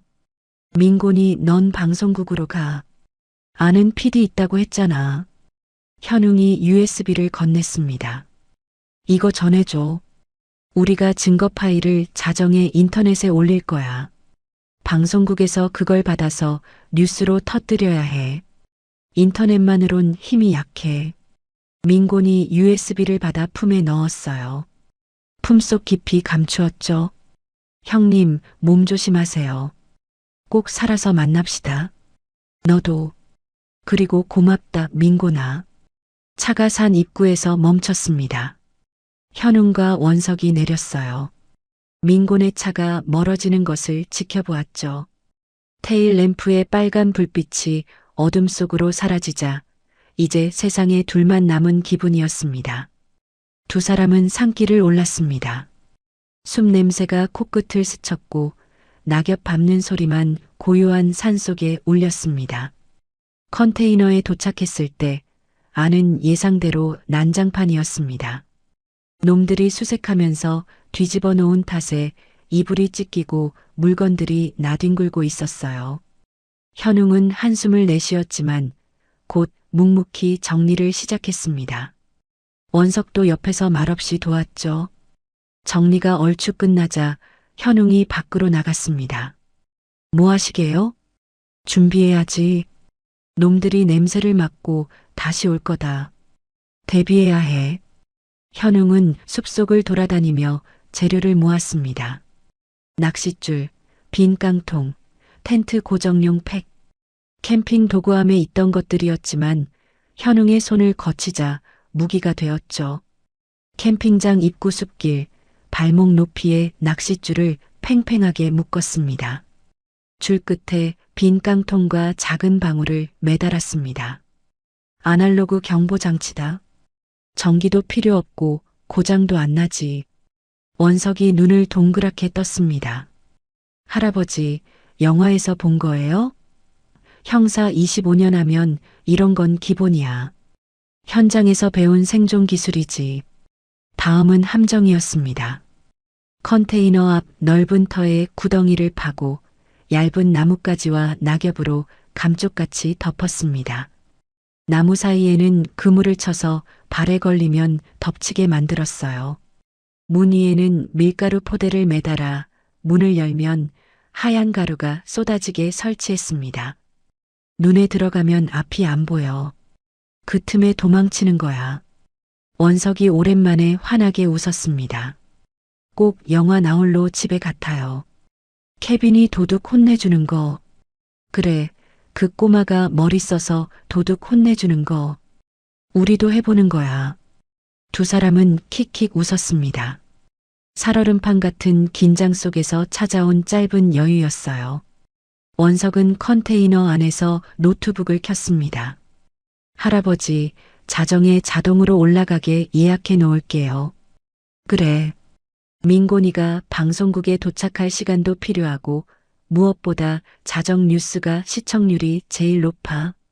PD랑 그 시간에 터뜨리기로 약속했다는구나. 그때 터지면 분명 놈들도 손을 못 쓸 거다. 해가 지고 숲속에 완전한 어둠이 내려앉았습니다. 새소리도 멈추고 바람소리만 스산하게 울려 퍼졌어요. 밖에서 장작을 패는 소리가 울렸습니다. 현웅이 컨테이너 앞에 바리케이드를 만들고 있었어요. 통나무와 나무 상자를 쌓아 올렸죠. 두 사람은 남은 라면을 끓였습니다. 조그만 가스버너 위에서 김이 모락모락 피어올랐어요. 좁은 컨테이너 안에서 라면을 나눠 먹자 뜨거운 국물이 얼어붙은 몸을 녹여주었습니다. 무섭냐? 현웅이 물었습니다. 원석이 젓가락을 내려놓았어요. 잠시 생각하더니 고개를 저었습니다. 할아버지가 있어서 안 무서워요. 현웅의 가슴이 뜨거워졌어요. 이 어린 녀석이 자신을 이렇게 믿어주다니. 목이 메었습니다. 그는 아이의 머리를 쓰다듬었어요. 거친 손바닥이 부드럽게 머리카락을 넘겼습니다. 원서가, 넌 꼭 살아서 훌륭한 사람이 되라. 부모님 목까지 약속해라. 마치 유언 같은 말이었어요. 그때였습니다. 딸랑. 숲 입구에서 미세한 방울소리가 울렸습니다. 누군가 낚싯줄을 건드린 것입니다. 현웅의 얼굴이 차갑게 굳어졌습니다. 왔구나. 그는 재빨리 불을 껐습니다. 컨테이너 안이 칠흑같이 어두워졌습니다. 현웅은 바닥에 굴러다니던 쌍안경을 집어들었습니다. 놈들의 행패로 렌즈에 금이 가 있었지만 테이프로 대충 감아쓰기엔 충분했어요. 창문 틈으로 밖을 내다보았습니다. 멀리 산 아래쪽에서 불빛이 보였어요. 자동차 헤드라이트가 꼬리에 꼬리를 물고 산길을 기어 올라오고 있었습니다. 마치 불뱀떼 같았습니다. 그리고 그 위로 더 불길한 소리가 들려왔습니다. 두두두두두. 밤하늘을 가르는 둔탁한 프로펠러 소리. 나무들이 거세게 흔들렸습니다. 이놈들 봐라. 헬기까지 띄웠네. 현웅이 헛웃음을 지었습니다. 태석이 정말 끝장을 보려고 작정한 것이었어요. 현웅이 야구 방망이를 꽉 쥐었습니다. 원서가, 네. 절대 나오지 말고 컴퓨터만 지켜. 자정까지 30분 남았다. 그때까진 무슨 일이 있어도 버텨야 해. 알겠지? 원석이 입술을 깨물며 고개를 끄덕였습니다. 현웅이 현관문을 열자 차가운 밤바람이 얼굴을 때렸습니다. 그는 뒤도 돌아보지 않고 헬기 소리가 요란한 어둠 속으로 걸어나갔습니다. 원석의 눈에 비친 할아버지의 뒷모습은 거대한 산처럼 보였습니다. 그 어떤 폭풍 후에도 흔들리지 않는 단단한 산. 철컹. 컨테이너 문이 닫히고 원석은 혼자 남았습니다. 어둠 속에서 노트북 화면만이 희미하게 빛나고 있었죠. 어둠 속에 깔아놓은 현웅의 치밀한 덫이 마침내 놈들을 향해 서서히 입을 벌리기 시작했습니다. 자정 10분 전, 칠흑 같은 어둠 속에서 불빛들이 켜졌습니다. 수십 대의 차량 헤드라이트가 동시에 빛을 뿜었어요. 캠핑장을 향해 포위망이 좁혀왔죠. 숲이 대낮처럼 환해졌습니다. 나무 그림자가 길게 드리워졌어요. 사방이 막힌 상황이었습니다. 차에서 내린 남자가 확성기를 들었어요. 태석이었습니다. 고급 양복이 달빛에 번들거렸죠. 거만한 목소리가 산속에 울려 퍼졌습니다. 박현웅 씨, 쥐새끼처럼 숨어봤자 소용없어. 애만 넘기면 노후는 보장해주지. 깨끗이 처리해줄게. 현웅은 대답하지 않았습니다. 대신 발밑에 밧줄을 움켜쥐었습니다. 미리 묻어둔 밧줄이었죠. 숨을 고르고 힘껏 당겼어요. 와르르. 캠핑장 입구 언덕에 쌓아둔 통나무들이 굴러떨어졌습니다. 선두 차량 앞을 가로막자 타이어가 끽 소리를 내며 급정거했고 뒤따르던 차들이 엉켜 혼란이 일어났어요. 밀어버려. 잡아와. 태석이 악을 쓰며 손짓했습니다. 쇠파이프를 든 용역들과 부패 경찰들이 벌떼처럼 달려들었어요. 현웅은 좁은 길목에 버텼습니다. 선두에 섰던 깡패들이 기세등등하게 달려들었습니다. 하지만 그들은 컨테이너에 닿기도 전에 비명을 질렀습니다. 으악! 내 다리! 가장 앞서던 놈이 땅속으로 쑥 꺼졌습니다. 현웅이 낙엽으로 덮어둔 깊은 구덩이 함정이었어요. 놈이 허벅지까지 빠져 허우적대자 뒤따르던 놈들이 당황해서 주춤거렸습니다. 뭐야 이거. 우왕좌왕하는 사이 이번엔 나무 사이에 설치된 그물이 덮쳤습니다. 놈들은 그물에 걸린 물고기처럼 파닥거렸죠. 현관문 쪽으로 가려던 사내는 문 위에 매달린 포대를 건드렸습니다. 펑! 하고 하얀 가루가 쏟아졌어요. 아, 눈이 안 보여. 현웅의 아날로그 함정들이 적들의 기세를 완전히 꺾어 놓았습니다. 현웅은 혼란에 빠진 놈들 사이로 뛰어들었습니다. 첫 번째 놈의 정강이를 야구방망이로 후려치고 두 번째 놈을 업어치기로 넘겼습니다. 왕년에 범인을 쫓던 전설의 주먹이 살아났어요. 하지만 수정 열쇠는 어쩔 수 없었습니다. 10명, 20명, 끝도 없이 밀려드는 적들에게 결국 포위당했습니다. 있는 힘들 다해 한 놈이라도 더 막아야 했습니다. 컨테이너 안에 원석이 시간을 벌 수 있도록 자정까지는 무슨 일이 있더라도 버텨야 했어요. 컨테이너 안. 원석은 떨리는 손으로 노트북 앞에 앉았습니다. 화면에는 전송 대기 중인 파일이 떠 있었고 시계는 자정을 향해 가고 있었습니다. 이제 보내야 해. 심호흡을 하고 엔터키를 눌렀습니다. 화면이 바뀌었습니다. 인터넷 연결 없음. 원석의 심장이 쿵 내려앉았습니다. 창문으로 밖을 보니 한 사내가 전봇대 밑에서 씩 웃으며 절단기를 흔들고 있었습니다. 전화선과 인터넷 케이블이 뚝 끊겨 바닥에 널브러져 있었어요. 외부와 완전히 단절된 것이었습니다. 원석의 눈앞이 캄캄해졌어요. 증거를 보낼 수가 없어. 절망이 밀려왔습니다. 여기까지 왔는데, 부모님의 원수를 갚을 수 있었는데, 손에 쥔 증거가 무용지물이 되어버렸어요. 그때 구석에 처박혀 먼지 쌓인 물건이 눈에 들어왔습니다. 캠핑장 주인이 쓰던 안내방송용 확성기였습니다. 평소에 차 빼세요 방송을 하던 그 기계. 스피커는 산속 곳곳 지붕에 연결되어 있었습니다. 원석의 머릿속에 할아버지의 말이 스쳤습니다. 기술로 풀지 말고 머리로 풀자. 아이의 눈이 번쩍 빛났어요. 인터넷이 안 되면 어때요? 소리를 지르면 되지. 온 산이 다 듣도록. 원석은 급히 노트북을 확성기에 연결했습니다. 그 후 소리를 가장 크게 나오도록 설정했죠. 탁 하고 전원 버튼을 누르자 확성기에 빨간 불이 들어왔어요. 밖에서는 현웅이 쓰러졌습니다. 흙바닥에 엎어진 채 거친 숨을 몰아쉬었습니다. 온몸이 아팠습니다. 하지만 컨테이너 문 앞은 지켰어요. 한 놈도 들여보내지 않았습니다. 태석이 다가왔습니다. 쓰러진 현웅 앞에 고급 구두를 신은 채 비틀린 미소를 지었죠. 나대더니 꼴 좋다. 묻어버려. 산속에 흔적도 없이. 깡패들이 현웅을 향해 다가왔어요. 절체절명의 순간이었죠. 바로 그때였습니다. 기익. 찢어질 듯한 소리가 터져 나왔어요. 캠핑장 지붕 위에 달린 낡은 스피커들에서 굉음이 쏟아졌습니다. 산속의 정적을 깨는 소리였죠. 태석과 깡패들이 귀를 막으며 주춤했어요. 뭐야? 무슨 소리야?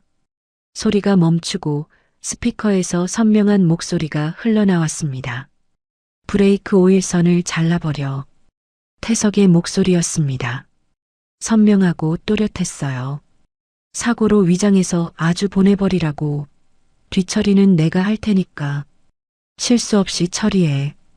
그 목소리가 산 전체에 쩌렁쩌렁 울려 퍼졌습니다. 계곡을 타고 메아리쳐 숲 전체가 진동했습니다. 산 아래 마을까지 들릴 만큼 거대한 소리였습니다. 밤하늘에 태석의 추악한 고백이 천둥처럼 울렸죠.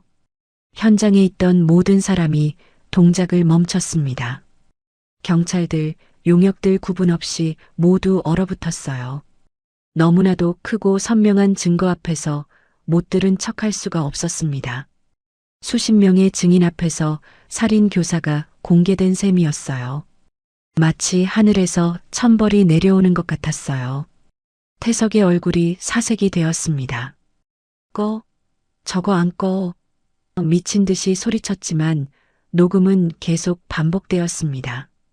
가만히 서서 뭐 하냐고. 태석의 목소리가 산을 울렸습니다. 자신의 목소리가 자신을 고발하고 있었죠. 경찰들이 슬금슬금 뒷걸음질 쳤어요. 서로 눈치를 보았습니다. 아무리 돈을 받았어도 만천하에 공개된 살인마를 돕다가는 자신들도 끝장이니까요. 용역들도 쇠파이프를 버리고 도망치기 시작했죠. 현웅이 입가에 미소를 지으며 비틀비틀 일어섰습니다. 들리냐? 최태석. 목소리는 갈라졌지만 눈빛은 살아있는 형사의 눈이었습니다. 니놈 목소리 참 우렁차구나. 온 산이 듣고 있어. 태석이 발악하며 돌을 집어 스피커를 향해 던지려던 바로 그때 멀리서 사이렌 소리가 들려왔습니다. 산 아래에서부터 붉고 푸른 경광등 불빛이 물결처럼 밀려왔어요. 민곤이었습니다. 형님, 늦어서 죄송합니다. 방송국에 제보하자마자 인근 광역수사대 형사님들 모시고 달려왔어요. 경찰차들이 캠핑장으로 밀려 들어왔습니다. 문이 열리고 형사들이 쏟아져 나왔어요. 최태석? 당신을 살인 교사 혐의로 체포한다. 민곤이 수갑을 꺼냈습니다. 차가운 금속 소리가 울렸어요. 태석은 바닥에 주저앉아 망연자실한 표정으로 확성기 소리를 들을 뿐이었습니다. 평생 쌓아온 악의 제국이 자신의 목소리에 의해 무너져 내렸습니다. 컨테이너 문이 벌컥 열렸습니다. 원석이 뛰어나왔어요. 할아버지. 아이가 현웅의 품에 뛰어들어 꽉 껴안았습니다. 참았던 눈물이 본물 터지듯 쏟아졌습니다. 아이의 작은 몸이 덜덜 떨렸어요. 장하다. 목소리가 떨렸어요. 눈시울이 뜨거워졌습니다. 내가 확성기로 놈들을 다 잡았어. 대단한 녀석? 부모님이 하늘에서 다 보셨을 게다. 원석이 더 크게 울음을 터뜨렸습니다. 구름이 걷히고 달빛이 쏟아졌어요. 낡은 스피커에서는 이제 태석의 목소리가 멈추고 지지직거리는 소리만 남았습니다. 산속에 비로소 평화가 찾아왔습니다. 기자들이 몰려와 카메라 플래시를 터뜨렸지만 현웅은 원석을 품에 감싼 채 조용히 미소 지었습니다. 거친 손으로 아이의 얼굴을 가려주었어요.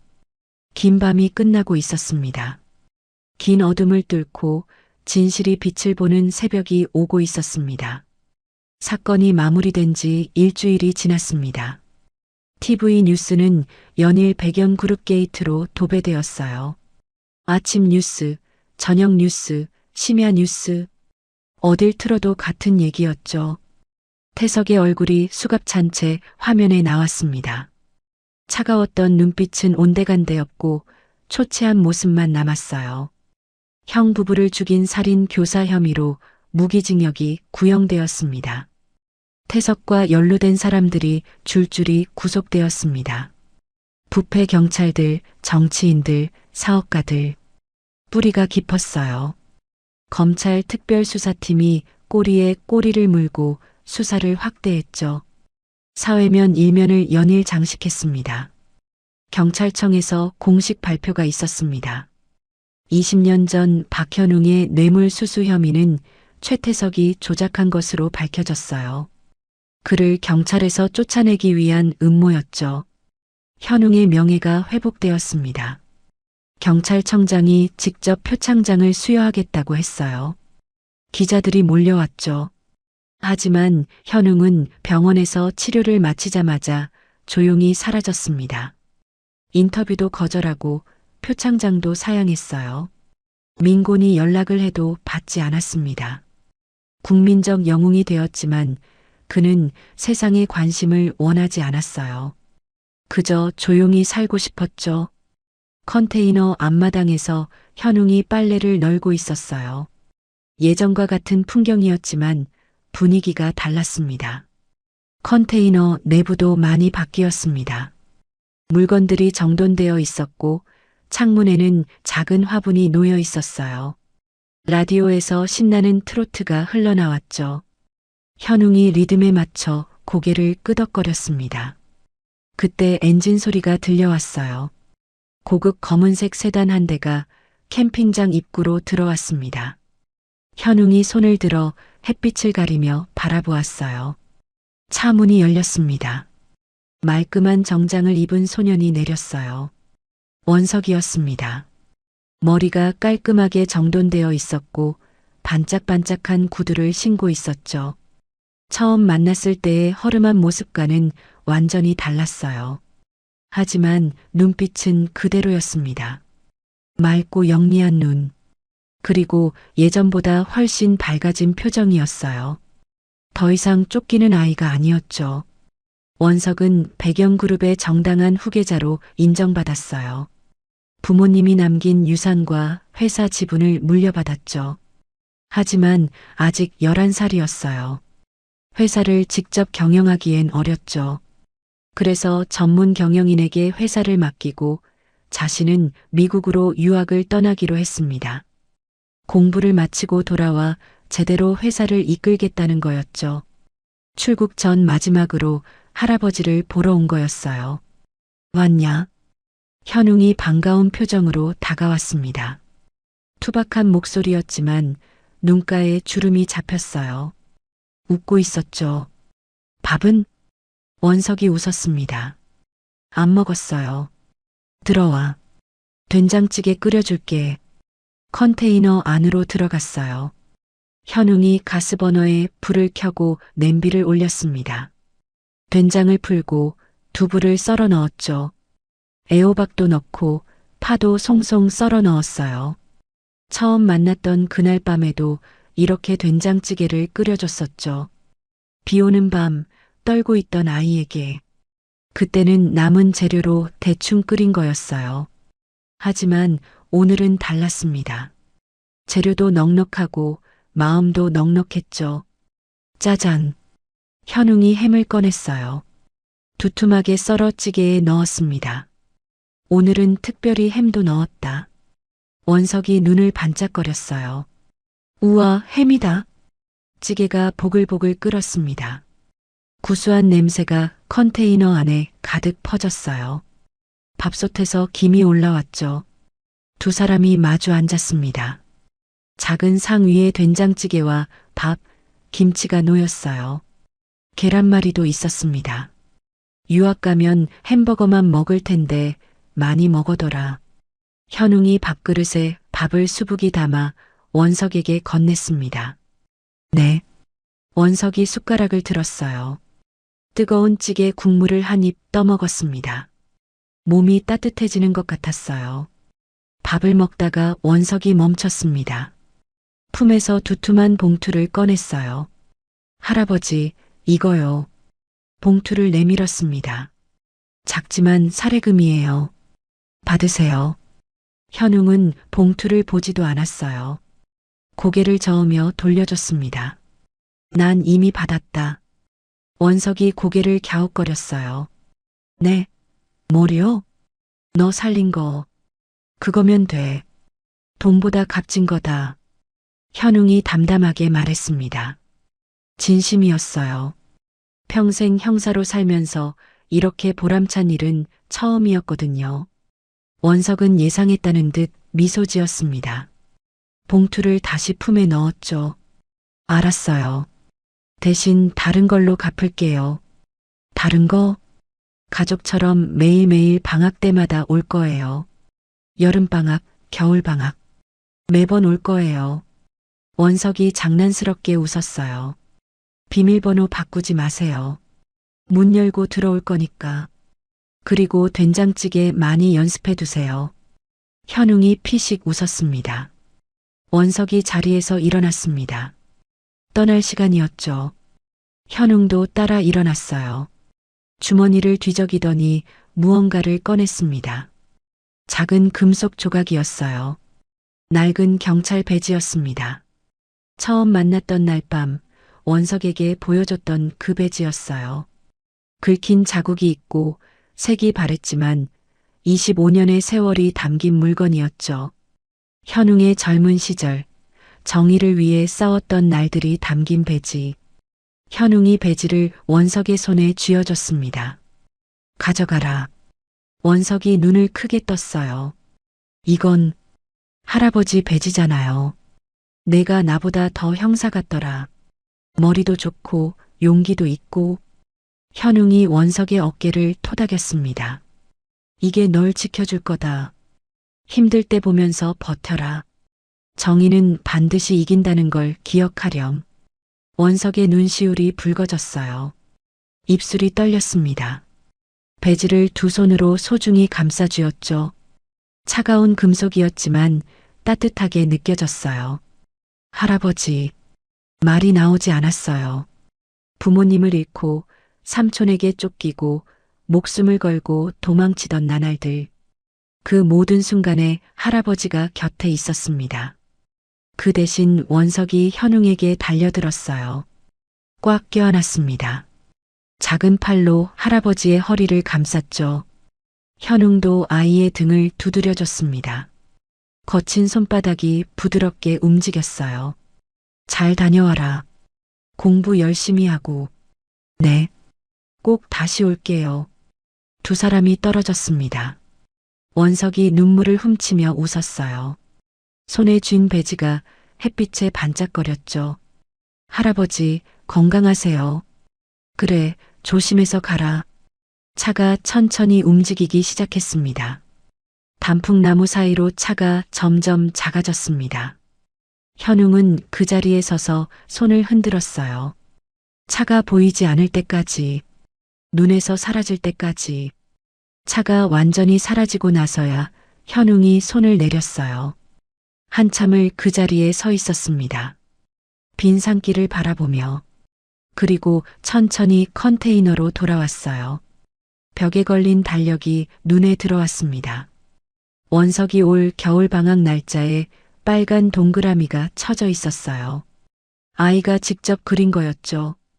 삐뚤삐뚤한 글씨로 원석이가 오는 날이라고 적혀 있었습니다. 현웅이 미소 지었습니다. 기다림이 행복한 사람의 미소였어요. 컨테이너에서 흘러나오는 음악 소리가 산속에 퍼졌습니다. 새들이 지저귀고 바람이 나뭇잎을 흔들었어요. 더 이상 고독하지 않은 노인의 오후, 기다릴 사람이 생긴 사람의 오후였어요. 오늘 이야기를 끝까지 들어주셔서 감사합니다. 어디에서 이야기를 듣고 계신지 댓글로 남겨주시면 반드시 답장 드리겠습니다. 오늘도 행복하시고 건강한 하루 보내시길 간절히 바랍니다. 구독, 좋아요 부탁드립니다. 햇살 같은 이야기였습니다.